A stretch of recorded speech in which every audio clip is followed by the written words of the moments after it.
Happy holidays. Welcome into a very special episode of We Have the High Ground. As always, it's Colin and Bogz. Colin is in a different location. I have moved planets, folks, and just for the holidays. But joining me as always is Bogz over there. How's it going, bud? Yes, so we're back for a holiday special, coming on Friday, the Friday usual spot. So this is for all the people that maybe stuck at home, maybe can't see the family, maybe don't celebrate Christmas. It's all for you people. We're dropping our own holiday special. What we're going to do today is we're going to rank the Star Wars movies. Right? I think it's fair to do. I think I've kind of wanted to do it for a while, get it out there, get to know your list as well, because I don't really know where you're going to go. I don't think I've hinted where I can go. I want to see if that you'll maybe be surprised at my list, but yeah, I want to see what you're going to do. It's always interesting to know someone else's list. Yeah, I feel like this is how we really get to know each other. This might be the first time we really fight. This is like this is gonna be it's gonna be interesting. We it would be terrible for us if we didn't, just admit what we're about to do here. We're just about to steal John Roca, and Matt knows the ideas from the top 10 show, but it's going to be the top 12 because obviously we got 12 cinematic Star Wars films that have been released, ranking everything from the prequels, the sequels, the original trilogy, and the Clone Wars animated movie. So, Bogz, without further ado, number 12 on both of our lists. We can just go ahead and say it. It is the Clone Wars animated movie. Correct. What a interesting film. It has its moments, but its importance now to the Star Wars universe is it was the first appearance of Ahsoka Tano, created by Dave Filoni, and has since spawned on now everything that we know about what it's like to walk the path of the Jedi and to see every dip and high and low of it. And this movie has a lot of those. It's kind of an escort mission. But what were your thoughts on this film when you saw it? Did you see it in theaters? I unfortunately did. I did not. No, I think I watched it. You know what? I actually don't remember the first time I watched it. So to be honest, there's two real reasons why I've put it at 12. One is because I've seen it the least out of every movie. I think I've only seen it 3 times. So I've not, obviously, unlike the others, I've watched hundreds, right? Some of these. So I've definitely only seen it 3 times. And secondly, like you said, this is the start of the Clone Wars, and there's probably 50, 70 better Clone Wars episodes in this movie. So it's not one I go back to. Like you said, it was a start of Ahsoka. It wasn't a great start for Ahsoka. So that's a fair thing to say. She is a little bit annoying in the movie. Obviously, how she gets to, we see her growth. So I kind of take that as the positive spin on it, where we see how she starts off to where she is now. So yeah, it's not something I go back to watch. Obviously, the graphics are much better in the later Clone Wars series as well. So yeah, it's not at all something I go back to. But I don't hate it. It's just my least favorite. So as well, Colin, we didn't explain that we're going to add a little spin on this, right? So obviously we're ranking the movies out of the 12, but anything in the top 5 that Colin has, we're going to say, or Colin would, for example, let's say my next choice will be The Empire Strikes Back. And if Colin has The Empire Strikes Back in his top 5, bad example, okay, but if he has The Empire Strikes Back in his top 5, we will talk about that later. Let's say it's his number 5, so he will say I have the high ground, and then because obviously it's higher on his list, we will talk about that later, and so on and so forth. So I'm not sure if that makes 100% sense, but we'll work our way through it. So do you want to go first? What is your number 11? Number 11 is Attack of the Clones. Okay. I will say we have the high ground. Or I have the high ground, even. Yeah. It's in your top 5? It's in my top 5, yeah. It's in my top 5. Okay, so, all right. Okay. So we'll talk about my number 11 then, basically. All right. So, yeah. I kind of wanted to do this for a while because I wanted to get this off my chest. but my number 11 is The Last Jedi. So I Sorry, am one. Bogz. I have the high ground. I thought you weren't going to do that. Oh, okay. There you go. See, I hope now everyone's getting it, who's watching it. So yes, there you go. My number 11, yes, definitely. I have The Last Jedi. I want to get into that, but yeah, of course, we'll save it. So, where we're going? So it's your 10, right? Yeah. So then my number 10 is The Rise of Skywalker. That's my number 10. Okay, let's go. Okay, this is like just another case for me of, for some reason, side note, I was told for a very long time when I was a kid that, like, by my dad, that this is all, like, movies being remade and stuff was like all your generation's fault. Not realizing what he was saying was like people that are his age are the ones who was in charge of making movies at the time that he was saying this stuff. Okay. So then that to me has been I'm just got to use the word. It's a systemic problem in the movie industry and in the media industry over the past, I would say, 20 years, an inability to land the ship. Landing these ships in terms of huge properties and IP and wrapping them up has been a problem for 2 decades now in the media industry. And I go back to it, Mockingjay, the third Hunger Games book, that world was so ripe for it to not finish. And then she got told by the publisher, wrap it up. Like, we got a trilogy, and then we're going to movie it, and we don't want to go any further into movies because it's just too much. This is the prime example of not knowing how to land the ship. This is a problem from the top. This movie is why I have so many problems with Kathleen Kennedy and Lucasfilm. It is my core argument of how you could watch the production of a movie like Endgame in the same year, and Game of Thrones in the same year, which didn't do a very good job of it. So the three things that I probably was loving the most in the world at that time: Star Wars, Game of Thrones, Marvel. Marvel comes in and is like, ooh wee, everything's fine, landing gear, everything works fine, lands the ship, and somehow, not just that, and one, they plug the gas tank in at the same time to refuel for the next ship, for the next journey at the same time in that movie. And then in this one, I mean, I barely talk. I can't even talk about this movie. It pains me to have to, like, think about, like, why this movie didn't work, because it should have worked on every level. I've made slight changes in my brain to just, even from the Colin Trevorrow script that came out. Like, imagine ending that movie on Coruscant. I can't even say its name. Like, I think it's like Voldemort, like The Rise of Skywalker. Like, it's so bad. It's so objectively bad. Like it is to me. You can't. You had so many opportunities for cut-ins and ships, for call outs, for call signs to come back, all these different things that you could have seen, and they just didn't do it. It's not like they couldn't afford it, but sure, let's watch these people ride horses on the tops of on a Star Destroyer. Sounds cool, I guess, but it's like, it's not what I want to see. Like, it's like, there's a point where I've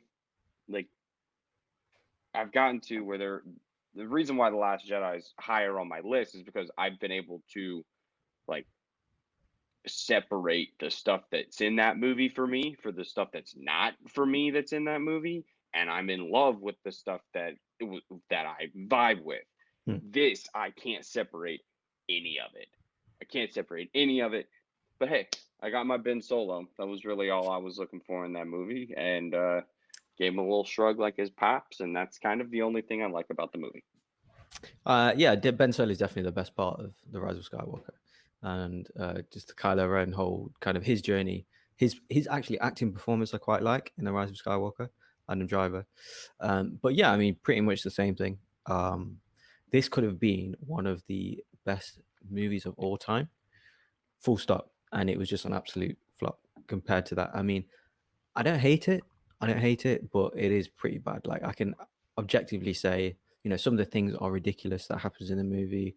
The tie-ins, even to the other films, are almost non-existent, or the other kind of lore, and it just feels like a corporate movie. It just feels like, it feels like a Star Wars. It feels like a fan-made movie. It doesn't feel like a genuine Star Wars. Kind of a sequel, a culmination of the Skywalker saga or whatever. But yeah, there's some moments I do like in it. I'm not gonna lie. Like I did like the Han Solo scene. I did like seeing Lando a few times. And Chewie got some nice moments. Things like that. But they just leave like characters like Finn to run around after Rey the whole time and shout Rey. Yeah, it's very like the Emperor. What they did is he looks good. I thought the Emperor did in the movie, but the kind of lore that they make around it is pretty ridiculous, right? So yeah, I'm not going to dwell too further on it. I mean, I did watch it a few times in the cinemas. I'm not going to lie, because on the big screen and in IMAX and stuff, it was fun. But I haven't actually watched it since it's been on home release yet, or on Disney Plus. So I have no real interest to go back to it. Maybe I have the Steelbook. I haven't watched it. yeah. I have it, and I haven't been able to put the disc in the Xbox. Like I own it, and I haven't been able to watch it. It's sad. Like Yeah, that's it is sad. sad. It is sad. I did. Well, I'll explain why I put the Last Jedi lower than this, but I was slightly relieved at some of the kind of retcons it done. Obviously, we'll address that later, but yeah, overall, it's my least favorite movie. So yeah, let's not dwell on that too much. Let's talk about the ones that we do like. So, what's your number 9? Solo, a Star Wars story. Same here.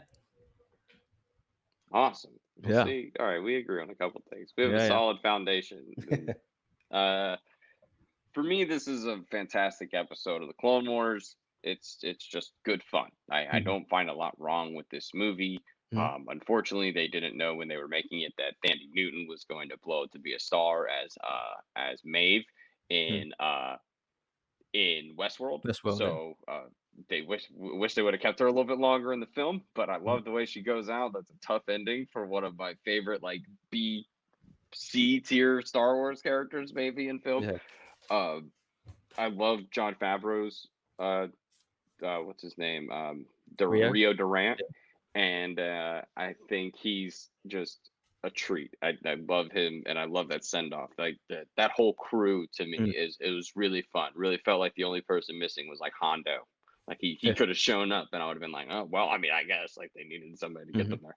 And this movie from top to bottom is just a good time. I don't really have a problem with Alden's performance in the film. I think he did what he was asked to do, and I honestly don't think I could have seen anybody else in it now, because now I'm kind of in on his rendition of Han. It doesn't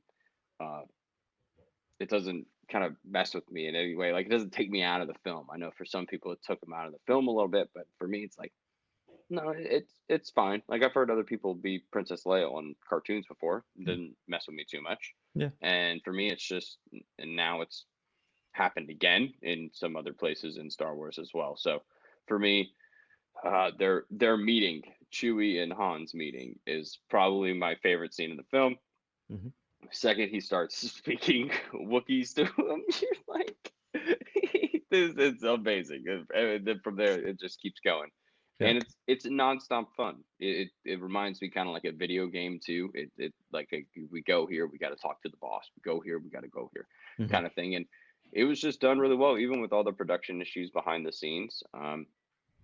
Seems to me that, I mean, Kathleen Kennedy at least sort of landed the ship. It was fun. I enjoyed it, but number 9.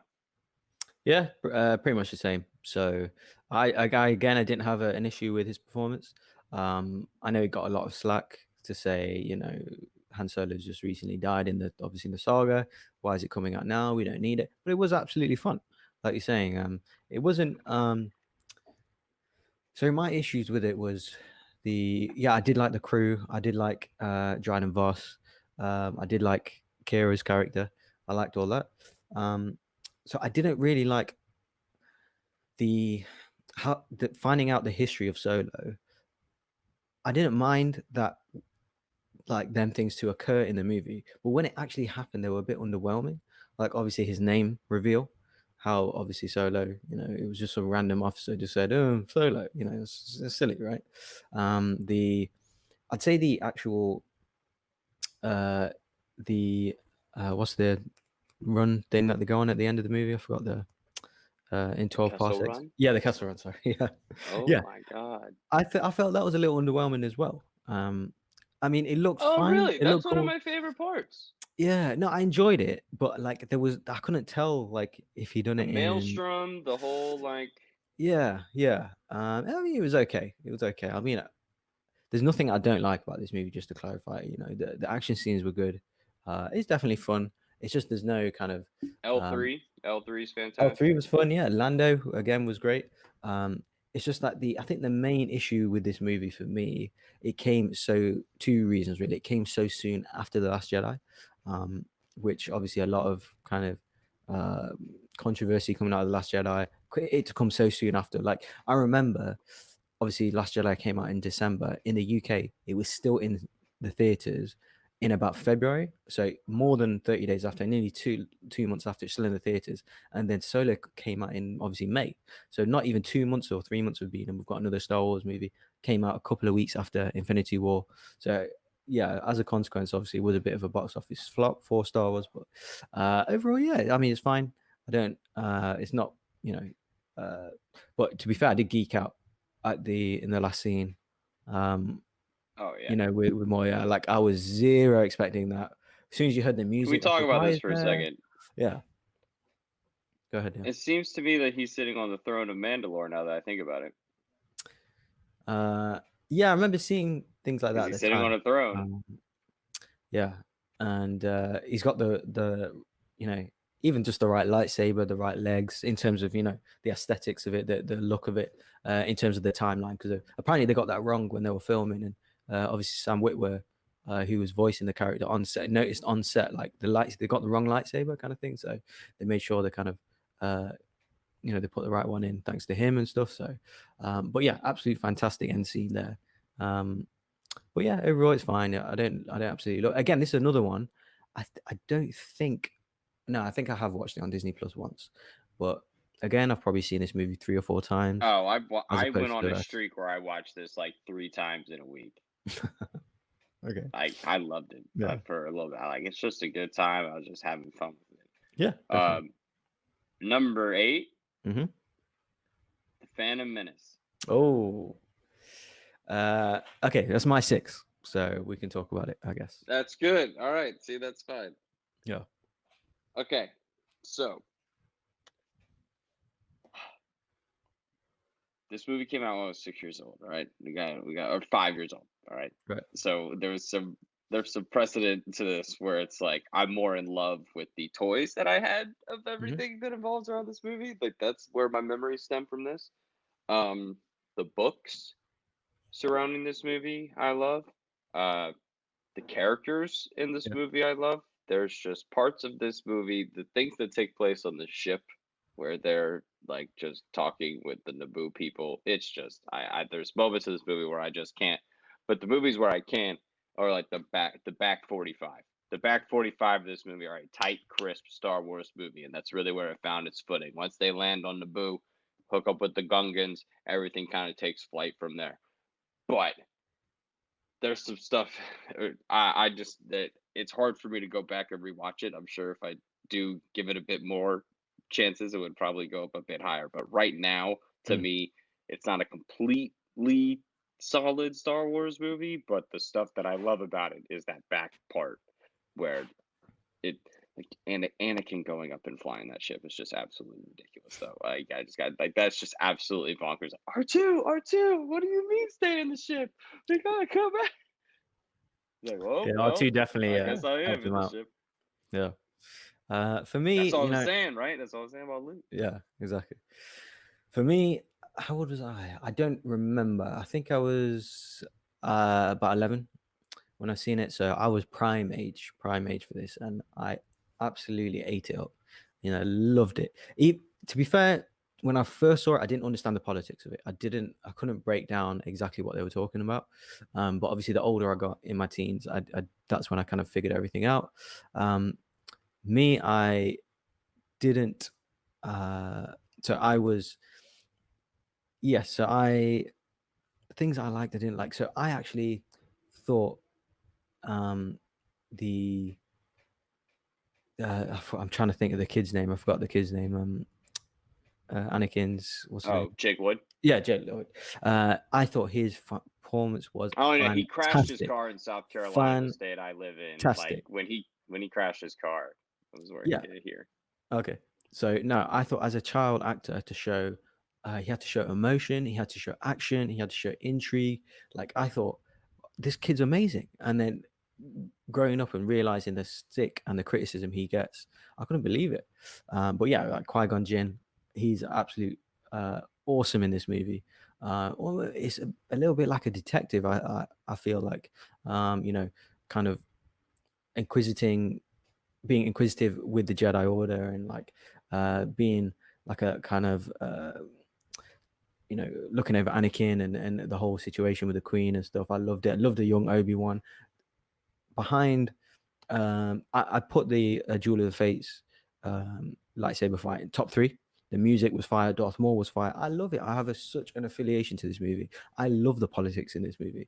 I know it gets stick, but I have, where you said, oh, I've watched Solo 3 times this week.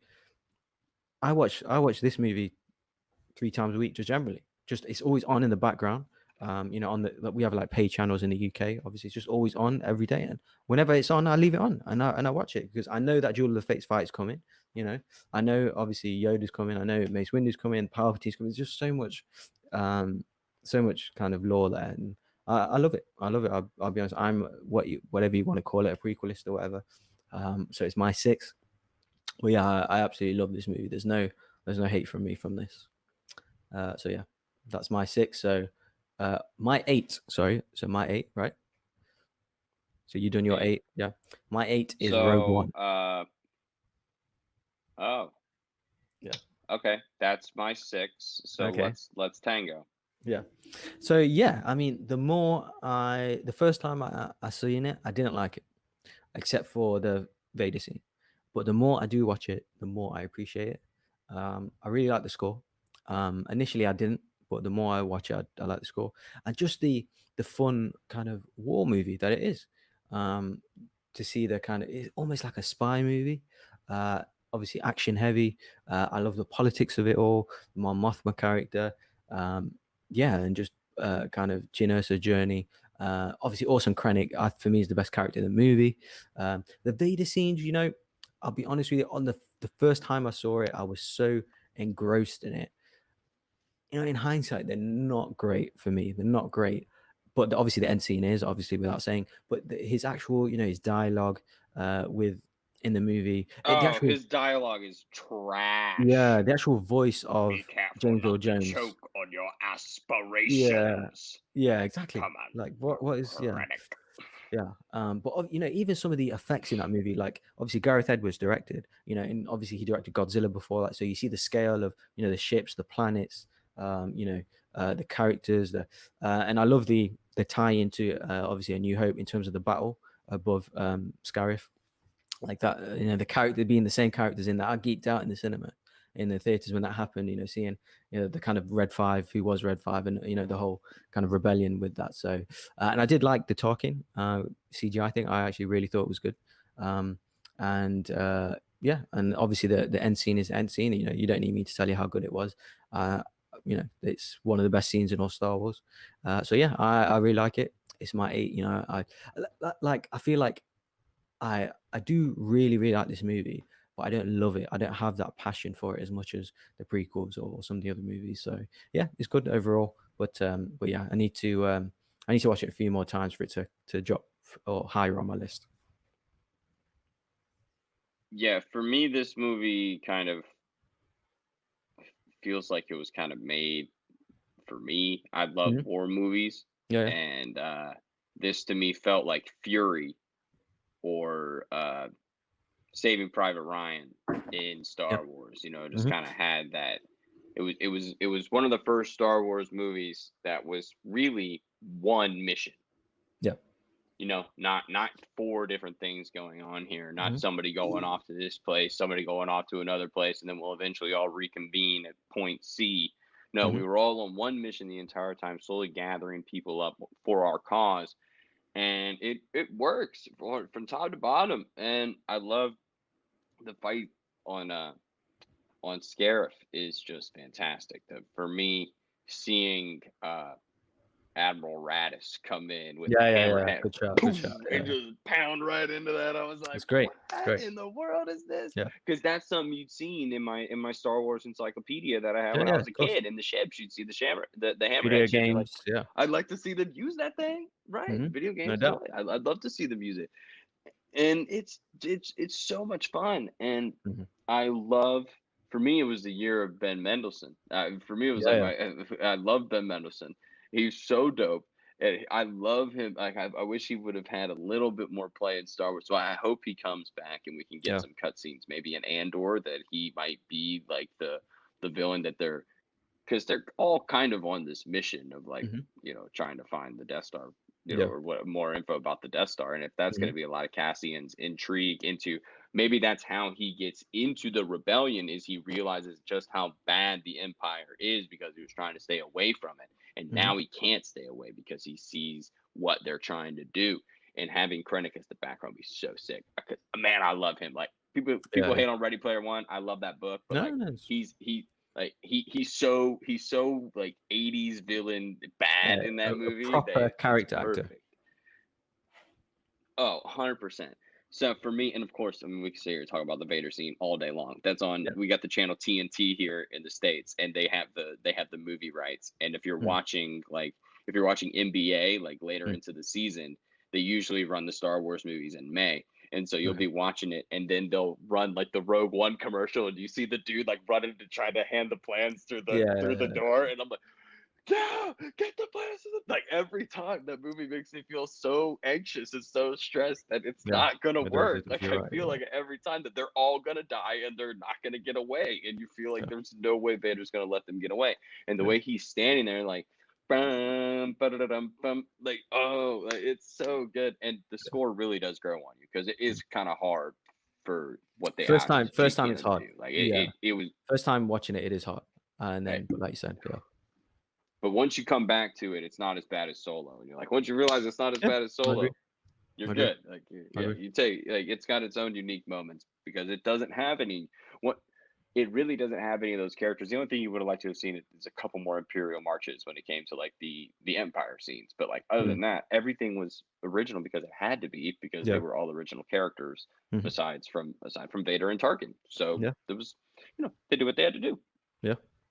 But I liked it. And shout out to Tony Grower for coming in to wrap it up because I'm sure it can't be easy to have to get the call from Kathleen Kane to come in and finish somebody's homework. But my number 7 Mhm. is The Force Awakens. Same. Oh, look It's at my us. 7. We're on a It's little my streak 7. here. Yeah, I know. Wow, we actually have got a really similar list. So, yeah, so for me, this film is it. I was higher on it when I saw it coming out of theaters, obviously Same. Yeah. because I think I saw like we probably both saw more higher aspirations. We had higher aspirations for what would come after than what we got, Yeah. in some regard, in how they we differ in some senses. But for me, this movie is just good. It's a rehash of episode 4, and Yeah. not in any bad ways, but just is okay. I really hate the this trilogy just wastes John Boyega. as an actor. As Big like time. huge fan of Attack the Block, like, and now his other work in Detroit and some other stuff he's got going on. Like, who you got? We got boyfriend, cute boyfriend. Like that is just like Yeah. so bad. Like that is just so bad and takes me out of the movie. Like I've never heard like they don't talk about relationships like that in Mm. Star Wars. Like we don't talk about it like that. It's different. And the closest you ever get to is Han and Leia, and you don't ever get that vibe with the two of them ever. So don't even go anywhere near it. Yeah. And to me, Finn is it. It was just wasteful. Just it's same way that for the same reasons you say in the Rise of Skywalker. It's just I wish I got more. I love Poe. Poe is the saving grace of this movie for me, and Kylo Ren. I love the way that he's portrayed, and once you learn more about his backstory, why he's so childish, because he never really got parented. Mm. His parents weren't really parents to him. They were never parents to him. His dad was never there, and his mom was always being a politician. So he was most of the time left with his Uncle Luke until he eventually went, or Uncle Lando, or someone else until he went to, go to the Uncle Chewie. temple, and we know what happened then. Or Chewie. Yeah, yeah, totally. And it's just like you're just hanging out, and it's he's he's a fantastic character that needed a bit more reason for doing what he did in the first movie that I think would have given justice. There's problems that we can get into with why 8 doesn't work for a lot of people, and I think it's the time span between films and then how much the movie does to characters in it. And this movie does put these characters in kind of they could go anywhere after this, right? So like this film kind of sets this up to go anywhere. It could, you don't know what's going to happen next at the end of this. It could go in 4 different directions. But coming out of the theaters, I I didn't hate it. Like, and I still like the movie. I don't Yeah. dislike the movie. It's just there's not a lot in it that I'm like, oh, I'd like to watch that right now. I love the score. The Resistance score is one of my favorite parts of the new trilogy. It might be my favorite part of the new trilogy. Yeah, definitely. Also Ray's theme. I love that. You know, the that lullaby that she has. But yeah, same kind of thing. The I mean, some serious excitement I had for this movie coming out. Of course, like the trailer for this was like, I know we use that word a lot, but electric. And yeah, obviously seeing John Boyega being cast, you know, super excited for him. And yeah, there is a waste. He's wasted in this trilogy. Absolutely, there's no doubt about that. But he is at his best in this movie. Um, you know, he did get the kind of the most screen time in this. I did like the bond that he had with Ray and Poe. Yeah, and it was kind of, especially like the first half an hour, 45 minutes of this movie, I thought it was great. Like I'd actually put that top 5. But yeah, like I actually don't like how this movie could have gone. Like you're spot on, like it could have gone so many different directions by the end of it, but not giving us explanations in the movie and then leaving almost every character, every plot point on cliffhangers. Yes, it leads to the excitement of the next movie. But for me, I didn't want that. I wanted a kind of a rounded story, which I didn't get at all in The Force Awakens. Yeah, I didn't. I liked Kylo Ren. I didn't. I grew to like him more as the movies went on. I absolutely loved the end scene on the you know, with Rey and Finn and Kylo Ren on Starkiller Base. I did love that. You know, with the score and everything. Yeah, I thought JJ did a good kind of first go at things. But yeah, it wasn't like I was running back to see this, to be honest. I kind of like it the more time goes on, in terms of rewatchability and stuff. But yeah, obviously, and as well, obviously it did end on a cliffhanger with Luke there, but I felt a little misled with this. I know Luke isn't on the poster, but in the marketing for this, in the the press conferences, interviews. He was there the whole time. Mark Hamill was there the whole time, and the whole movie, they basically look finding Luke Skywalker and dealing with his lightsaber, the visions and all that, and then you just get him in the very end clip. Yes, it was a nice moment in the movie, but yeah, no, that was big anticipation for that, which we didn't get. So yeah, lots of kind of things that they built up which didn't follow through, in my opinion, or they just changed direction completely. So that leaves a bitter taste, but it's definitely fun. Music's brilliant, nice introduction to characters. But yeah, just overall, it's a bit in the middle. It could have been higher if it finished stronger, in my opinion. But yeah, overall, yeah, definitely fun. So it's your Yeah, I'm with you. And oh, sorry. Yep. Well, that was Rogue One, so we did that. Mm-hmm. And then my number 5, yes, so now we made it to the top 5, mm-hmm. is Revenge of the Sith. Oh, okay. I guess we'll just go through one at a time now. It's my number 4. Okay. Yeah, okay, so that works. So this is my... Okay, so I hope your number 5 is Attack of the Clones.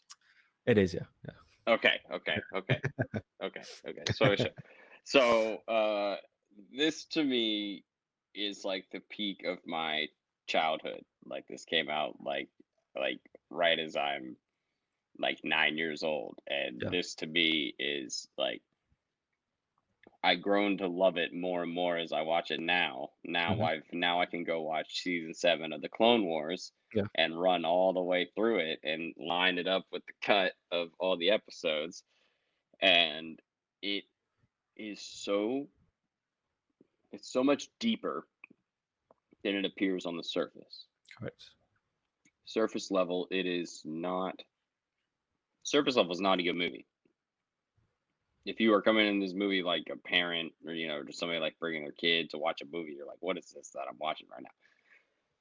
But if you're invested in what this movie does to set up characters for where we find them, I think it's the important depth of this movie is where it leaves characters and how they become and puts them on the path to become the characters we know them to be. Because for most of this movie, these characters are not.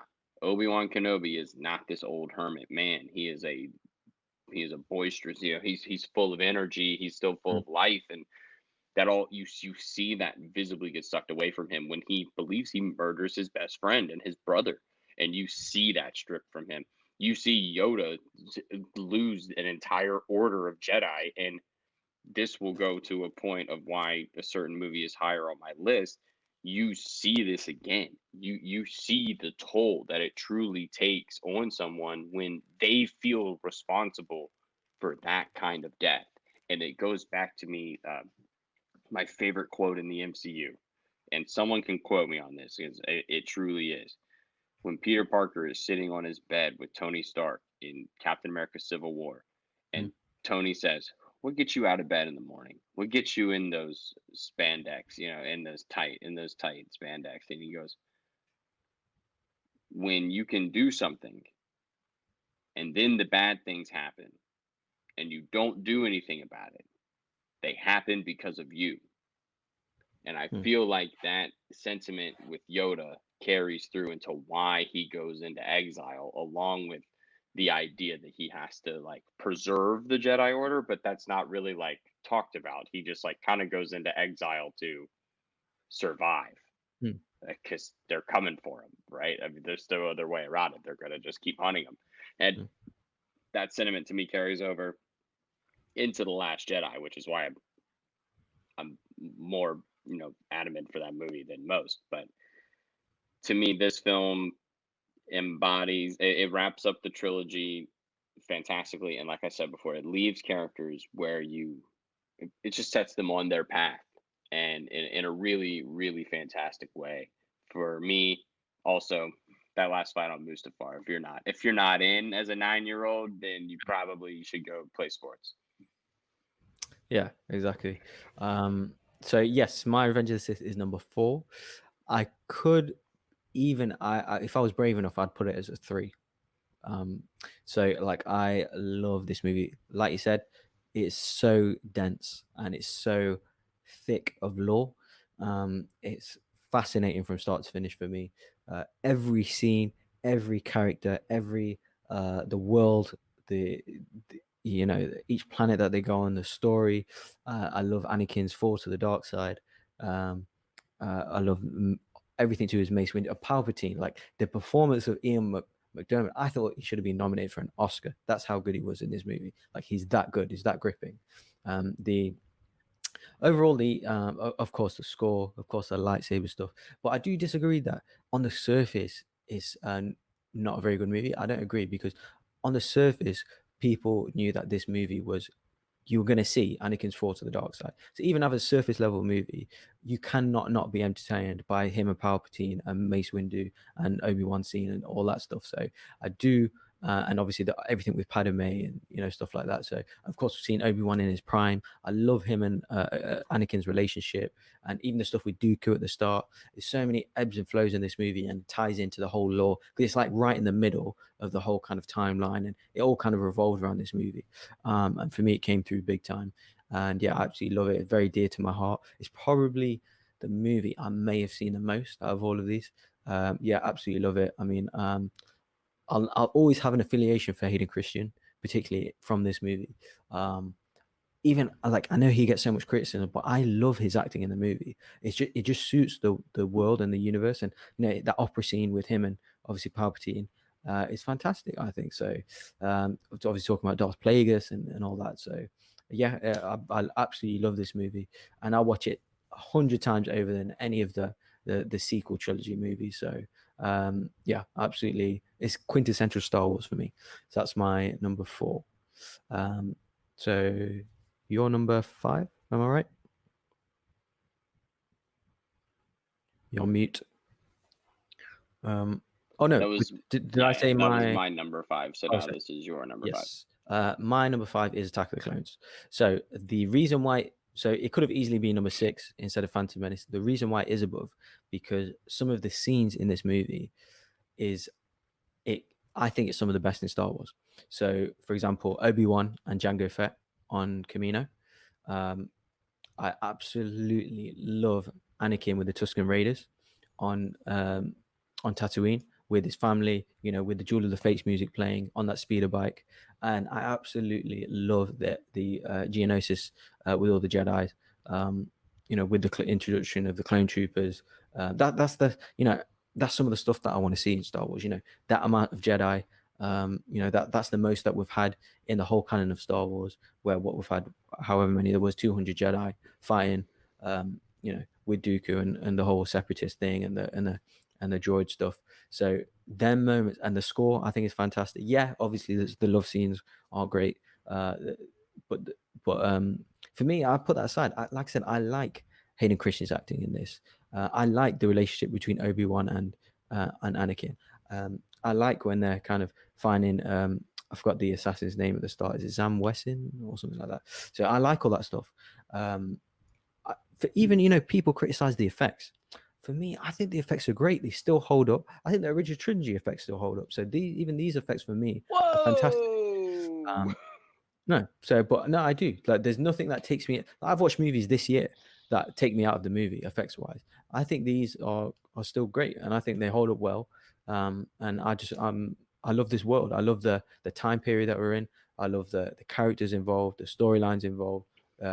Obviously, seeing Yoda fight for the first time. I love the character of Dooku. There's so much to love about this movie, which is why I think the highs in this are better than the highs in the Phantom Menace. That's why I put it as 5. And Phantom Menace is 6. But yeah, I don't care what people say. I love this movie. And again, I'd watch this 100 times over than I would Solo, than I would Rogue One, than I would The Force Awakens. So yeah, it's my number 5. Okay, dude. I saw this movie 11 times in theaters when I was a kid. I Yes, get it, yes, okay? But I was 7 years old. Okay, I was 7 years old. All right, and then since then I've gone to film school, and now I have other opinions about movies. And now this movie is so bad. Like, there is just so many bad things about this movie that it takes me out of it completely. He's tossing a pear to her. I get it. I get it. Yeah, I get it. I get it. they're not the best scenes. But Yeah, I agree. I can't really take your argument and not and disagree with it, because basically about to use it for the next movie, where Okay. I've been able to separate things from parts of it, and then been able to accept the movie for what it is. And yeah, like I guess I need to go back and watch like I'm gonna do a rewatch coming up soon, so we'll be able to do that as well. I Mhm. think that'd be fun if we just like started chronologically and went chronologically, and then just did Yeah. a review each episode of one of the Okay. films. I think that'd be cool.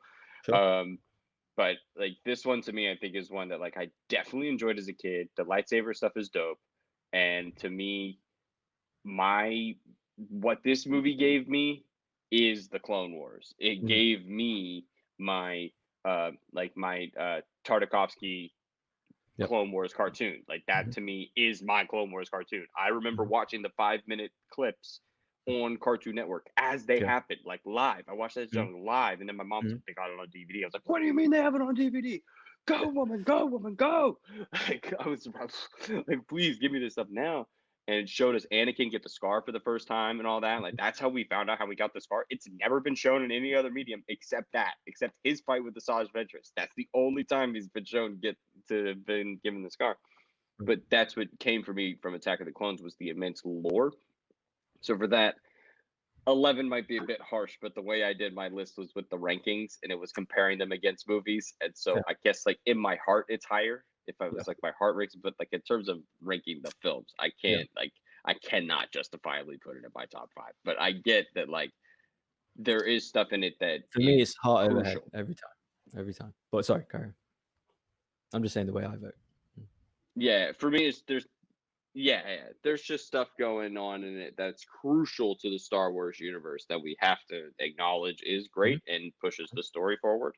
So as long as I totally respect that aspect of the film and everything that draws from this film or wouldn't even exist without this film. Yeah. So I'm with you there. All Mhm. right, let's fight. My number four Yeah. is The Last Jedi. So for me, Yeah. this film okay. I'm gonna start with why I acknowledge the criticisms, Okay. and then I'll move on into why I like it. Okay. The criticisms with this film, for me, I think stem from two, two things, two main things. And I'll get to the first one is JJ leaving the open endedness of seven, Mhm. and then Ryan grabbing that lightsaber and having to tell a story Mhm. with that, right? Like Yeah. him having to carry on. Yeah. And for me, that's not the film that I'm trying to watch. I'm not acknowledge like I'm watching Ryan's film when I watch this movie. Right. And I'm not watching what I don't think I'm watching what JJ would have done, to which I think is what a lot of people had criticism with the film. Mhm. But for me, the second one is expectations. Yeah. There were expectations for a lot of folks that were not hit. They were you can call them unrealistic, you can call them whatever, but people's expectations did not hit for Luke Skywalker specifically.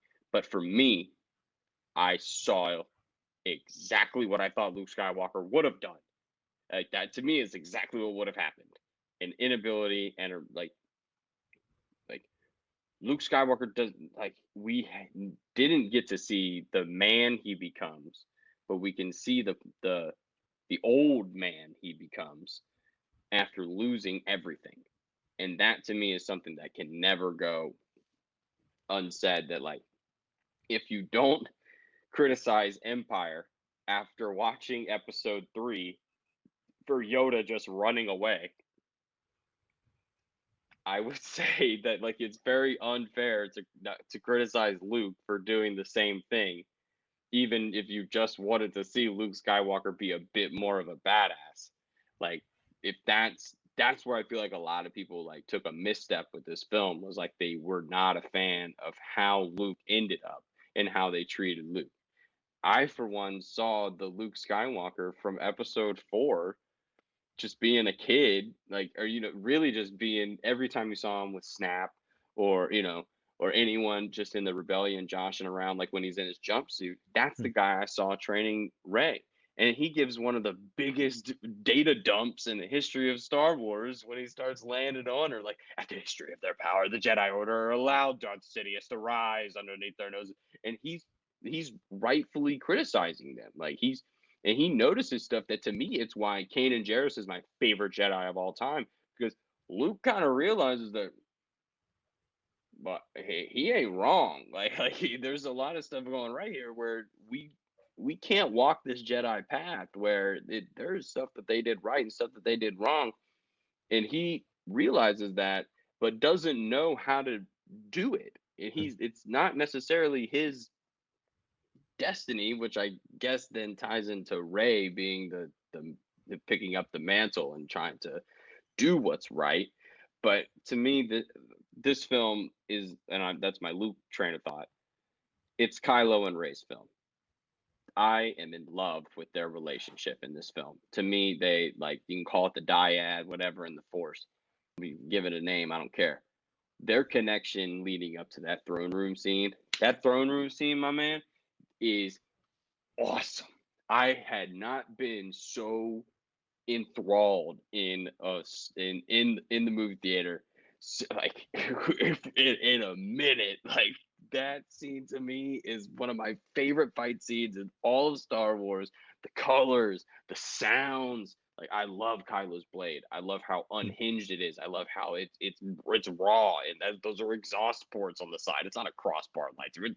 They're exhaust ports because he bled a crystal wrong. Like, he didn't do it right. Then he built a shitty lightsaber.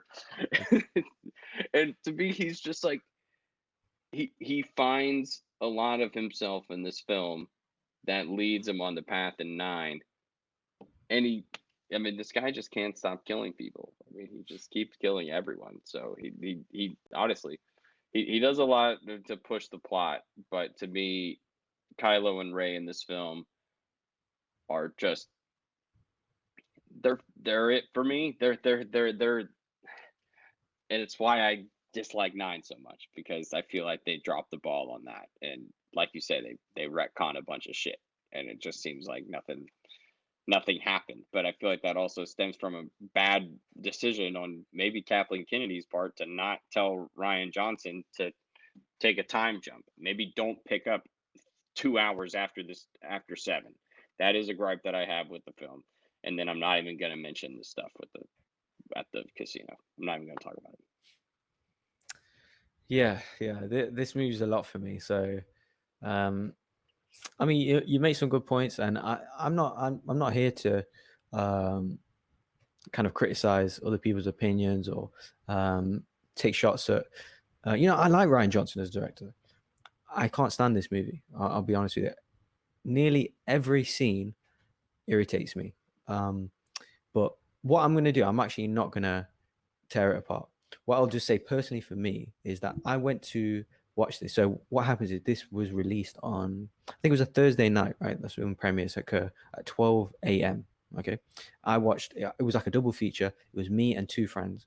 And we've watched The Force Awakens from like 9 p.m. And then there was like a half an hour break. And then obviously The Last Jedi coming out at 12. People were screaming in the theater, super excited. And I remember when it finished, it was me and 2 other guys either side of me, and we were in silence. We were the last people to leave the theaters. We got up, we did not speak on the way home. I drove home, I dropped them off.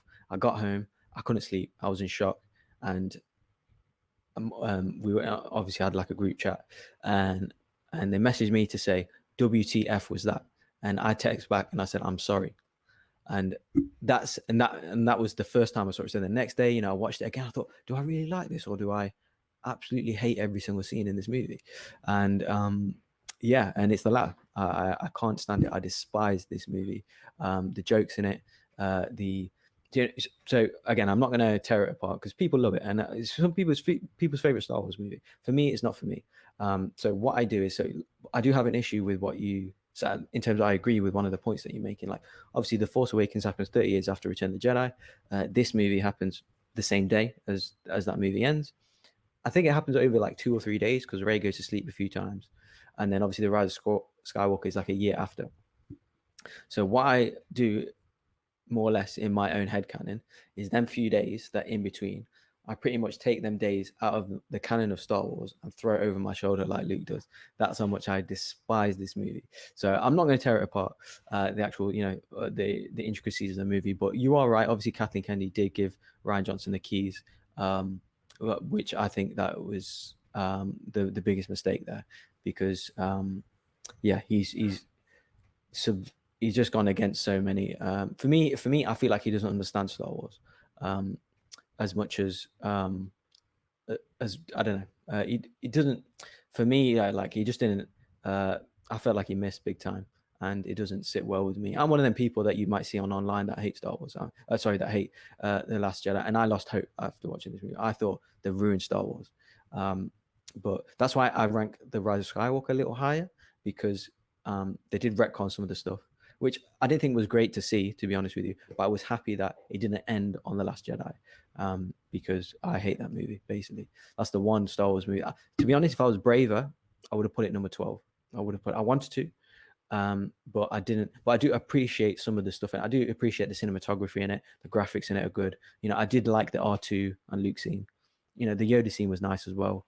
Some of the action stuff were good, but at the same time, like having like BB-8, operate an AT, and some of the jokes in the movie, like things like that, and the casino, the casino stuff is like, yeah, whatever. So yeah, anyway, that's my that was my number 11, right? That was your 4, Last Jedi. Okay, so obviously we both got the original trilogy in the top 3, and rightfully so. So mine was like original trilogy, prequel trilogy, sequel trilogy in effect. So yeah, this is interesting now. So what's your 3? Okay, so Return of the Jedi is my number 3, and for me, it doesn't mean it's so bad when this has to be like the worst of the trilogy, because it's so much fun. This film just works on so many levels. One scene that always stuck out to me in my head is when Luke and Vader are talking on Endor. That to me is like that's it. Like the man new ones, I don't know what it's called, Anakin Skywalker. Like the whole thing, like you just get the whole deep dive, like right there. Of like, yes, admitting that everything that these people have been telling you is true. I was this person, and now I'm not. But you still believe that there is some good in me, and it's awesome. And he analyzes his lightsaber, like, oh, I see you constructed a new lightsaber. Like that is so dope. Like I don't know, it's just validation for everything that you thought was like, hey, for at least for Luke, and seeing it through Luke's eyes. The movie through Luke's eyes is so justifying to the whole trilogy. It just works on so many levels, and I've always had just a love for like these first 3 films, and to me, it's why they're in my top 3. And this one is just like it's 1A, 1B, and 1C here for me. Like it it's is. so You're right. hard. It's so hard. It's just the moments that are like for me, the ones in this that I guess don't really work. If I have to like say some stuff that doesn't, like Java's stuff is just like going back. It's kind of like, okay, I get it. They're like, it's you got to put them in some sort of trouble, some sort of stressful situation, and but the barge looks dope. All the character work in them is dope. Bib Fortuna, now we see come back, dope. Like all this stuff is just super cool, and I love like the speaking of ATSTs, you get Chewie and the Ewoks in that scene. Like the Ewoks actually work. They're not, Oh, by the way, I love porgs too. I'm a big porgs guy Yeah, from The Last polls are Jedi. fine. I have the Polls are fine, yeah. So as you were porgs are talking, I was getting the Mary Poppins flashbacks in my head, and just of like the penguins. and the Mary Poppins flashback. Leia flying in space. Oh, yeah, I was just like, yeah. I was just daydreaming as you were talking. Like, wow. Okay, sorry, carry on. Yeah, no, you're good. You're good. Yeah. And then for me, the relationship all wrapping up with everyone there is just like, yeah, like Han finally understanding that, like, oh no, he's my brother. Like, and she starts to understand. She starts to get a little bit more in touch with the Force, and that to me is like, I get why you, as a kid, like you tell the story of like you ask your dad, he comes home from work that day, and you just watched episode 6, and you're like, well, what's next? And he's like, well, there isn't anything, and you're like, no, Yeah, exactly. right. And like for me, I never really, I guess I fell so deep into the books. I guess I just like found the books on my own. And so like that to me was how I found That more was that was Star the Wars. sequels, yeah, definitely. Everything from Rogue Squadron to the Rise of the Empire, the Heir to the Empire books, Yeah, everything like that with Mara Jade, all that stuff to me was like for a while, like, and it's still, you can't take that stuff, those stories yeah, away from us, right? So I mean, they're still there. The love that they showed there is still blazing. So that's that's my number three. And really, this movie is what probably inspired me to go find those books, is because I wanted more. Like you wanted more from this world and mm. in this galaxy of stories. So that's my three. Yeah, yeah, good summary, good summary. So this, when I initially wrote my list, so I first wrote it on my phone. This was my number one. So I do fluctuate between the three, um, but this is actually my number two. Okay, it's my number two. Um, yeah, like some of the scenes in this, like especially the first, as a child, I remember, like I remember watching, thinking this, like I've never seen anything like this. At the very start, like you're saying in Jabba's palace, like Luke in black. Like we see him in the New Hope and how he looks, and he's in black now, like his father, the what we've obviously just learned, and he's so badass, and he's like, bring Captain Solo and the Wookiee to me. Like he's telling Jabba, like, you're gonna die. Like this, I'm giving you a chance. And we see this later to come in the, in kind of other canon, obviously the Mandalorian in Battlefront 2. He's giving people a choice, right? And we see this. This is his character trait, and yeah, super fun. The whole sail barge stuff with the music is fire. But yeah, like then for me, the arguably my favorite last half an hour of any movie of all time is Return of the Jedi. Like the stuff with Lando, the space kind of battle stuff was, I thought, was gripping. The whole from that point onwards, from the Endor on the shuttle Tidarian, is it called? Yeah, him and Shuttle obviously, Tidarian. What did Joe Clarence got? exactly. Him and Vader, together. Whether Obi-Wan once thought as you did, it's too late for me. So like that stuff, like, and then slowly kind of creeping up to the throne room stuff with the music. And yeah, the father, son, and the emperor there. You like your father and now mine. Like just things like this, like, I'll just never ever forget. And obviously then, but for me, this is my favorite lightsaber scene in all Star Wars. Uh, Obviously Vader against Luke with the emperor just kind of watching over. And yeah, just the fun of it. And to be honest, I'm not gonna lie, I've cried at this scene, the end scene when he takes his helmet off many I don't think times, you'd be here doing a show if you hadn't cried at many some point times. during the Yeah, movie. even just like, even if I just put it, it's just come on halfway through, and I've just watched it, and I've thought, what the hell? Like the lullaby kind of themes that are in it, the musical themes, and yeah, it's one of the most fun movies I've ever seen in my life, and yeah, for me, seeing a prime Luke, him going from the start of the movie as a Jedi to, I consider it like a Jedi Knight by the end of the movie when he throws away his lightsaber, and won't fight the Emperor, is just This was for me, his trial. We yeah, watched his Jedi trials. basically, yeah. Um, and yeah, and obviously the whole Anakin kind of tie up. Did you ever read Uh, that book? which one? Oh, no, I The haven't. No, Jedi I want to Trials though. book? No. It's I've just seen. basically Luke. It's just basically Anakin's, like, his class's Jedi trials, and Right. it's wild. It's got Yeah. some crazy stuff in there. It kind of got like some like Triwizard Tournament vibes from Harry Potter, where they got to go through stages of the thing. And it's just like, could you imagine they do this every year and you miss it, right? So then they got dudes that are like coming back for like their second and third shot at it, who had to go like literally go get another master. Your master has already gone on and gotten a new apprentice at that time, usually, and you have to go get a new master. And it's kind of like they usually pair them up with people who are also kind of disgraced. And it's just like, for Luke to have to go through all of this by himself Mm. is, Yeah. But with Yoda, yeah, and little helpful Yoda. Yeah, Right. and obviously his father there, lastminute.com, to save him. But yeah, the two most underrated things that I think about this, you mentioned one that just obviously when Vader was talking to him in that on that scene, that these are the first signs that that confirmed what Luke was saying in the previous movies, that there's still good in him, and he did, and like you're watching it thinking, no way, like this is the most evil person in the galaxy, no way, like why is Luke, why isn't Luke listening to Yoda and Obi-Wan? And then he confirms it, like it's too late for me, like as if, oh, like there's even a shred, there's 1%, like you understand why. So for me, it brings through the emotion, and it's just a random thing that I don't see many people address, but it seems obvious when I say it.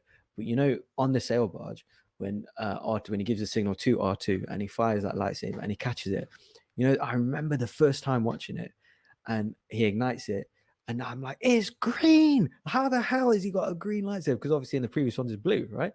And I never forget like how he's got it's green. Like just that sort of little thing just blew my mind. And yeah, but obviously we're way past that now. But yeah, just the overall just kind of passion and emotion attached to that movie.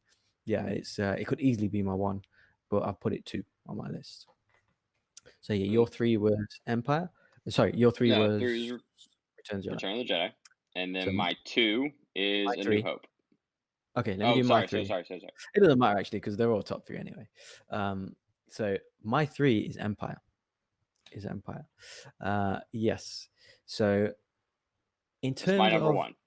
Of course. In terms of for me, when I think of the original trilogy, I think of fun, quest, action, adventure. Like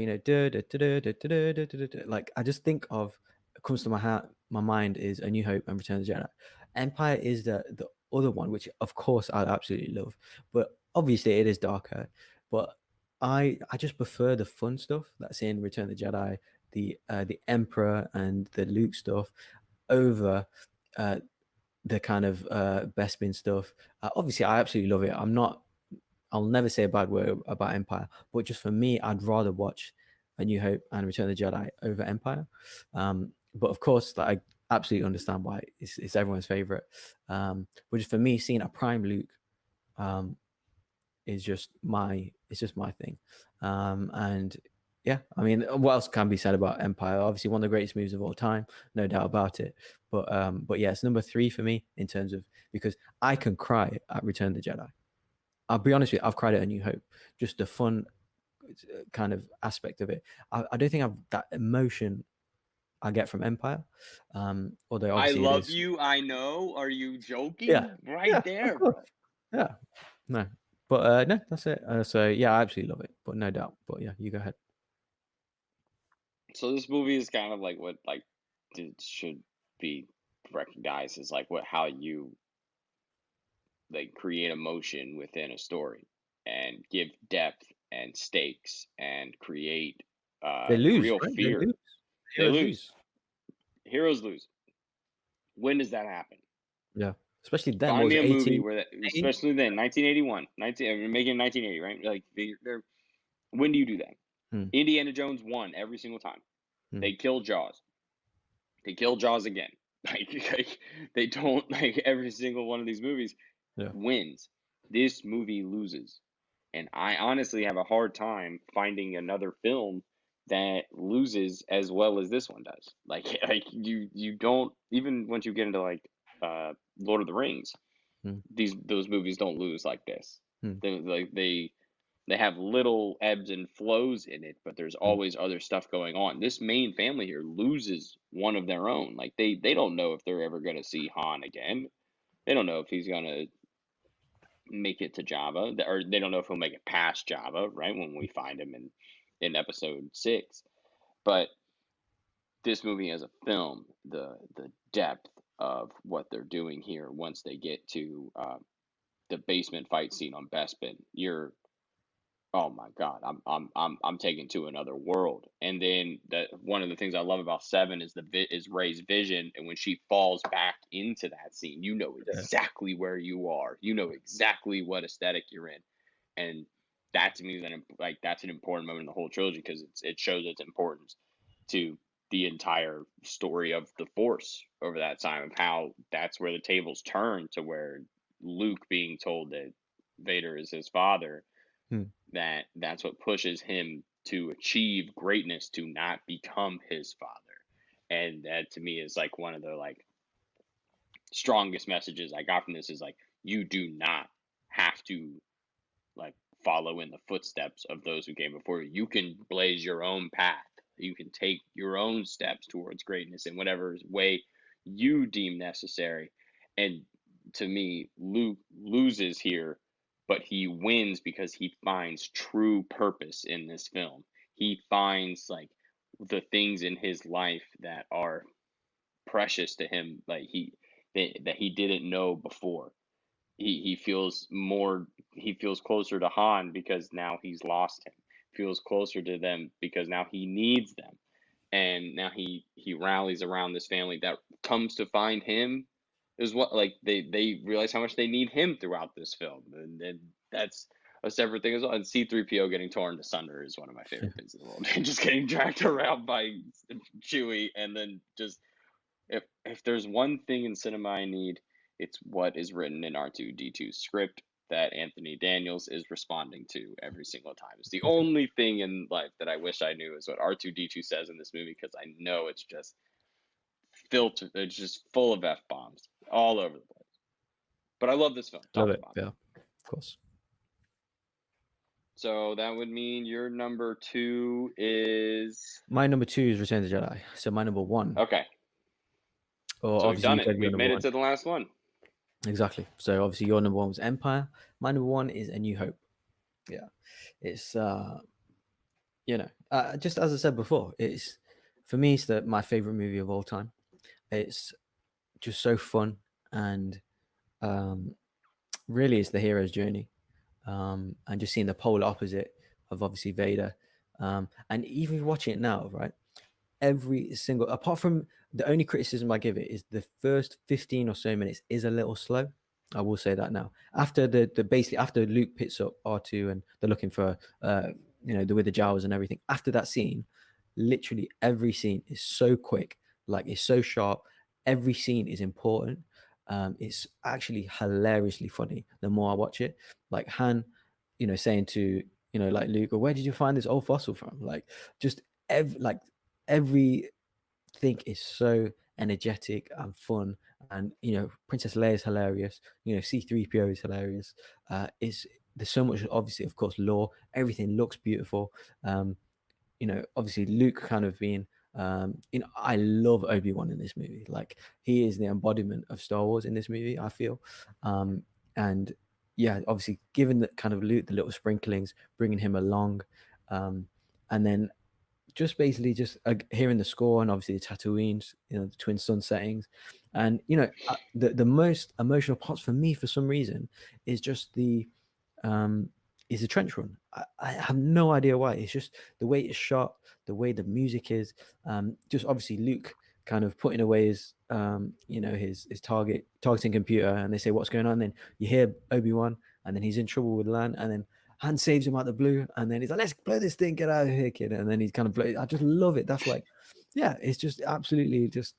And then obviously, how happy he is to see him at the end, and then it's just the most fun time you can ever have watching a movie, which is something that I just feel so passionate about. Movies, theater, cinema, whatever. It's an art form, and this for me is some of the best moments I've ever felt watching a movie. So, and of course, seeing a lightsaber for the first time, and all that. So yeah, even just everything about it. Obviously hearing Vader, I love Tarkin as well.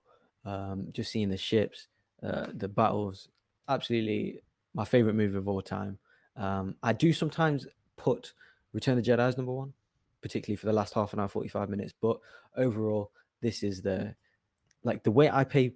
So I've multiple times, whenever I'm telling people about Star Wars, who haven't seen it, who I can recommend it to, I basically tell them the plot of A New Hope in not so literal terms, so they can understand it. And they're always interested, like, oh my God, so that really happens. So there's like a samurai wizard, and there's like an evil, so it's like the Nazis against the, the alliance, that kind of thing. Yeah. So the way I kind of describe that is, it always hooks them in. So yeah, I absolutely love this. So you put this at number 3, is that right? 2. Okay, 2. Yeah, go ahead. Yeah, so for me, this film like, I'll never forget the first day I watched it. It was a rainy day. My dad popped the VHS in after breakfast, and then we ate lunch, watched Empire, ate dinner, and then watched Return of the Jedi. So I got the whole deep dive in one day, and I was Yeah. just like, I was in. And of course, you gotta go back to the beginning. And the second you watch Luke ignite the lightsaber, it's on.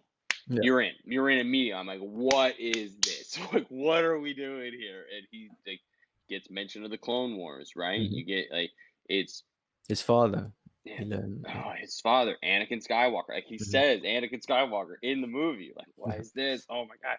Like all this other stuff's going on creates this sense of like journey, sense of like sometimes you aren't meant to know Mhm. what's coming. Sometimes what's coming comes to you. It's a very important lesson that like there are people who can go out and blaze their own trails. Like I said, like there are people who can like just naturally are inclined to find that path. Luke had his destiny dropped in his lap, and him having to accept a new reality is just one of the most beautiful stories ever told. And his willingness to fall in the second he's doing the targeting helmet, he's got the training helmet on, Mm. blocking it. The second he blocks it, Yeah. he's like, He's learning. He's learning. Yeah. he's learning. He's slowly. This movie does it, and most of this movie was just like, oh, Luke doesn't need the Force in this movie until he Mm. gets to the end, right? Like Yeah. Yeah. everything in the Death Star is like him getting by on just being a little, dirt planet, backwater, Farm boy. little kid. Mm. Right, a little farm boy. He's got his little zip line, like he's thanks Spider Man, like wee, like flying across. Like he doesn't need no force for that. Like he's just a cool kid, Yeah. and you believe him. And and then we get to the battle with Obi-Wan and Vader, and it's oh my god, it's literally like watching an old samurai movie, Mm. and it's impossible to not see the Kurosawa influence once you get to this point. If you hadn't seen it, if it hadn't hit you over the head by the time you get to this scene in the film, it hits you over the head now, and it sets you up for Obi-Wan to come back and for his transition into a Force ghost and all that. And I'm just so thankful that this movie exists because Mm. it just provides like it's hope. It's a perfectly confined story where it could have just been one movie, right? Like it could have just been one movie, and it would have been like I don't know, like it would have just been one It could have film. But ended, yeah, it could have ended at the end and you'd yeah, still be happy. But this like, you make a great point. This movie does give you hope. The amount of times in my life, it's probably embarrassing to say, but I've thought, I've kind of like envisioned my own self in on Tatooine and hearing that music, or like, when I'm approaching something or a test or a trial. I thought, what would Luke do? Or like Luke Skywalker, or like have bigger aspirations. That's a kind of, me as an adult, as a man, I've learned lessons from, I built some of my character around some of the stuff I saw in that movie. So, I can't, I must, I'm presume I'm not alone by saying that, but, yeah, there's definitely, you learn right or wrong in this movie. You learn good, evil, all that stuff. So, it's more than just surface level, and it means a lot to a lot of people. So, yeah, it's my number one. well, folks, look at that. We went through Easy as that. 12 movies, Easy as that. easy as pie. We had a bit. Well, look, and that's the thing about the two of us, man, is that look, I I understand why you dislike the films you dislike Yeah. and why you like the movies you do like. Like we both have rational reasonings for it, Mm. and we're not going to sit here and yell at each other. Like Yeah, we're mature, it right? didn't like Like, yeah, we're yeah, mature like adult people. yeah, Like, of course I think you're crazy for thinking that you hate the lesson. No, really. of course I don't. Like Yeah. no, you're Like, entitled am to I your gonna get opinion and we angry respect that. because you don't like something? Like, what is wrong with people? Like, why do they do that? Like, I don't know. Even if I did get angry, I wouldn't waste my energy like on that. So if I don't like it, I don't like it. Like, if you don't like it, you don't like it. Just accept it. There's more important things to worry about, right? So, if you can't be mature, then just keep your mouth closed. That's what I say. But that's why, folks, remember that we have the high ground. You can always find us here Fridays, dropping some Star Wars knowledge on you. Who knows what we'll bring you next week? Boggs, any ideas for what we might bring the folks next week? What could we do? We could do our favorite lightsaber scenes. We could do our favorite sound, our favorite kind of musical themes, our favorite, our favorite Clone Wars episodes, Rebels episodes. It's endless. Favorite books, things to recommend. We can do all sorts. Yeah, if anyone has any recommendations for us, drop it in the comment section. Please don't forget to like the video, subscribe, comment. Like I said, so yeah, we appreciate all the love we are getting with it via the views and stuff. And the likes as well. We obviously definitely noticed the likes have been going up. So yeah, let's keep that going and wish everyone a happy holiday. Thanks for tuning in. Yeah, you can find us here. You can find us on the PCU. You can find us on the Ultimate Schmodown Show. And folks, that'll do it. Enjoy your holidays. Merry Christmas to all those out there. And we will see you next time. Remember, we have the high ground. Bye.